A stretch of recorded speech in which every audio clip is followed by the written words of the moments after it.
mahad maxamuud cabdi oo magacyadiisa afgarashadu yihiin abtidoon iyo abu yaasiin iyo maxamuud daahir warsame oo isagana loo yaqaan Dr. Raaga ayaa loo heystaa inay kamid ahaayeen horjoogayaasha kooxda Daacish. mahad maxamuud cabdi ayaa isaga dadaal ugu jira sidii uu asaasi lahaa koox kale oo Daacish ah kuwaas oo ka madax banaan kooxda Daacish uu hogaamiyay Cabdiqaadir Muumin.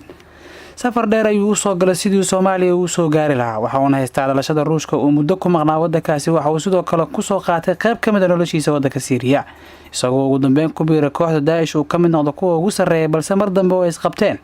horjoogaha kooxda Daacish ayuu go'aansaday inuu asaaso koox kale. waxyaabaha gaarka oo ay xafiiska xeer ilaalinta soo bandhigeen waxaa kamid ahaa warqad uu u qoray horjoogaha ugu sareeya kooxda Daacish taas oo ku gudbinaya cabasho ay ka wadaan horjooga Cabdiqaadir Muumin. waxyaabaha ku qornaana waxaa kamid ah بايعت أمير المؤمنين سنة 2014 أمير المؤمنين كوحا بايعت من لبكم أفري طبنكي في محاضرة باللغة الروسية إنها دولة الخلافة أيها دولية وعليا أليسا ما زلت ولي كمزول كمبدع كما تنازل ما زلت على الطريق إما النصر وإما شهادة أوليه ولي طريقي كما تنازل مبايعة عن لقري ولي كمزول maxamed daa'uud daahir warsame oo magaciisa afgarashadu yahay Dr. Raaga ayaa isna lagu eedeeyay inuu ahaa madaxa maaliyadda kooxda sidoo kale ahaa caawiye xagga caafimaadka ayaa cadeymaha maxkamadda la keenay waxa kamid ahaa akoonada lacageed uu isticmaalayay shirkadihii uu isticmaalay jiray lacagaha sida uu sharaxay mar kale xeer ilaaliyaha guud ee ciidamada qalabka sida gaashaan la sare Cabdullaahi Buule Kamey. Dr. Raaga wuxuu ahaa horta amiirka maktabka oo caafimaadka wuxuu u xisaabsanaa Daacish dhinaca caafimaadka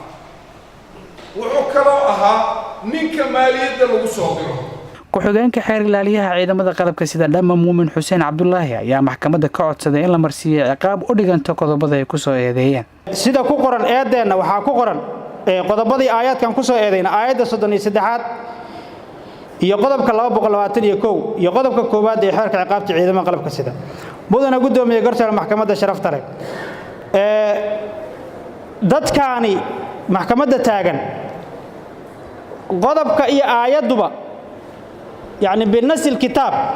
iyo sharciga dalkaba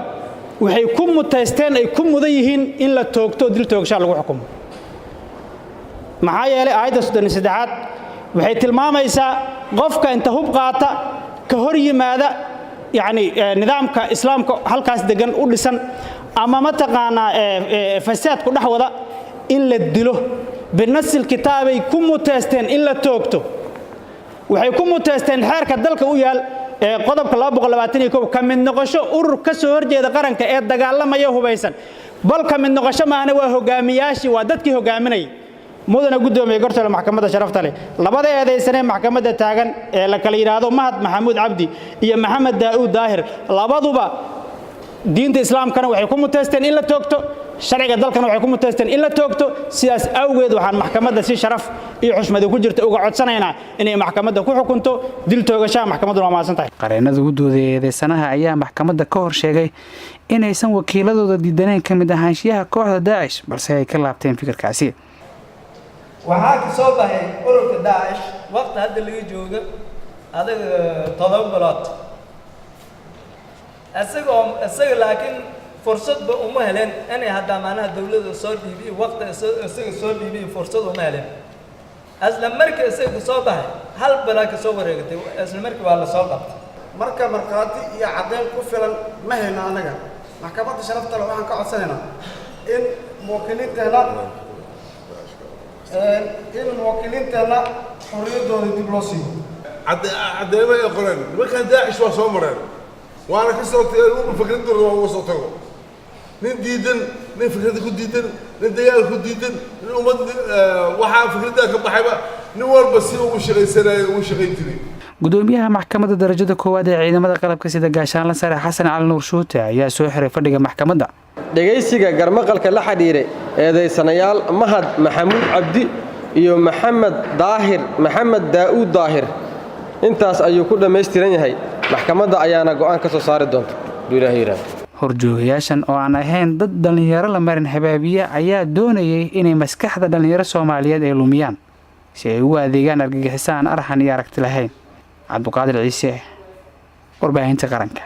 magaalada Muqdisho.